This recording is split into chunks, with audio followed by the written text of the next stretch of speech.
ইন্না লিল্লাহি ওয়া ইন্না ইলাইহি রাজিউন। নোয়াখালী সোনাইমুড়ি আমশেপাড়া নারায়ণবট্ট গ্রাম অন্তর্গত বন্যার কবলে নারায়ণবট্ট এলাকা। পরিস্থিতি খুবই খারাপ নারায়ণবট্ট এলাকার।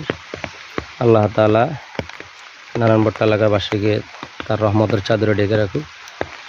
সমস্ত রহমতের বৃষ্টি বন্যা থেকে আল্লাহ তাআলা সবাইকে হেফাজত করুক।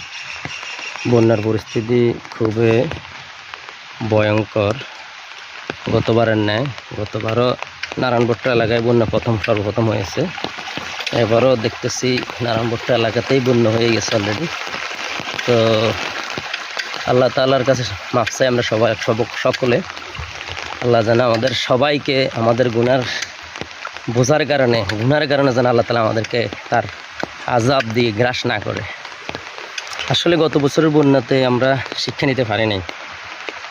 আল্লাহ মহামারী বন্যা এগুলো আল্লাহ তাআলা সূরা রুমের মধ্যে বলেছেন 140 নম্বর আয়াতে, আমি বিপদ আপদ মুসিবত মহামারী রোগ ব্যাধি সকল কিছু আসলে এগুলো আমাদের হাতের কামাই করা। আমরা শিক্ষা নিচ্ছি না, দোষ হলো আমাদের। আমরা শিক্ষা নিতে পারি না, আমাদের দোষ।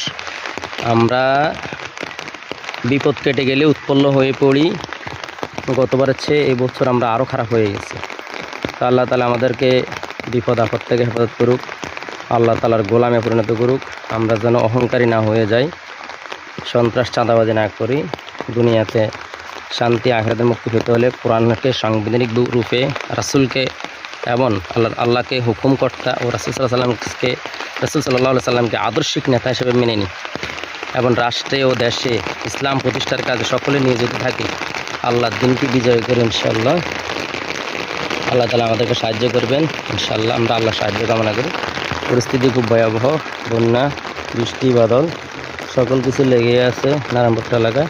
আল্লাহ আমাদের সবাইকে মাফ করুক। আল্লাহ হাফেজ। আসসালামু আলাইকুম।